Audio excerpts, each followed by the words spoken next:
Olá, meu nome é Marcelo de Paula Correa, sou professor da Unifei e a minha área de pesquisa são os efeitos do tempo e do clima sobre a saúde humana.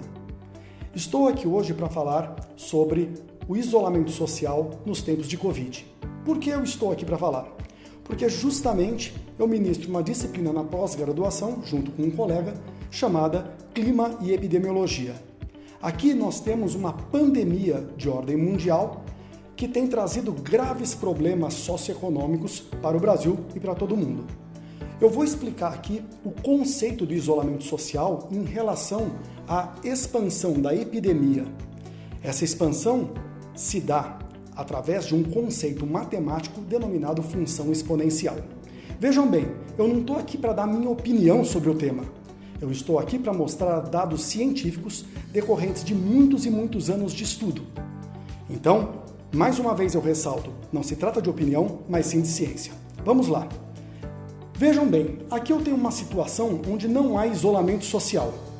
Aquele indivíduo, amarelinho, está contaminando dois outros indivíduos. Passando um outro dia, o que vai acontecer?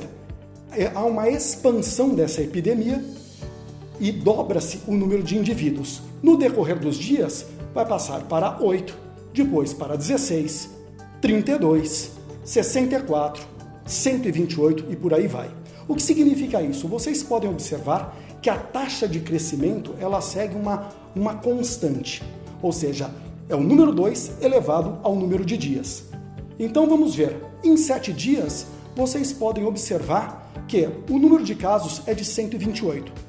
Em se tratando de um país como o Brasil, onde nós temos 200 milhões de habitantes, ou mesmo uma cidade de médio porte como Itajubá, onde nós temos 100 mil habitantes, 128 pode parecer um número pequeno de casos. E aí vem a pergunta, para que fechar o comércio? Para que nos isolarmos dentro das casas? Só que passado mais uma semana, nós podemos observar que aqueles 128 casos agora passaram a 32.768 casos. Então, um número muito significativo em apenas uma semana de expansão da pandemia. Aqui eu estou mostrando os resultados de um modelo matemático de progressão geométrica dessa enfermidade. Então vamos agora observar o que tem ocorrido no mundo. Agora vejam bem, não estou falando mais de um modelo matemático, mas sim do número de casos confirmados da doença em todo o mundo. Vejam que a curva laranja um pouquinho mais clara, essa destacada pela seta, mostra o número de casos confirmados nos Estados Unidos. O que significa isso? Nos Estados Unidos não houve nenhum programa de isolamento social no começo da pandemia. Consequentemente, vocês podem observar que a forma da curva ela é muito parecida com a curva que eu mostrei para vocês anteriormente, ou seja, ela obedece fielmente o modelo matemático. Vejam que a curva laranja mais clara, essa também aqui em destaque, mostra o Brasil. Ele está bem abaixo das outras curvas observadas nos países europeus. Claro, estamos aqui no começo dos efeitos da pandemia em nosso país. E a diferença na forma das curvas que nós observamos aí entre os Estados Unidos e o Brasil, isto é, nos países europeus, está mostrando os efeitos do isolamento social em cada um desses países. Podemos observar agora o que ocorreu na China. Veja que ela observou um crescimento exponencial em seu início e depois atingiu um patamar decorrente justamente de um forte isolamento social, de uma quarentena imposta pelo governo, onde houve a estabilização dos casos. Vejam que a ciência nos mostra que as epidemias elas iniciam-se por uma função exponencial e depois adotam uma função logística, como essa mostrada aí na curva chinesa.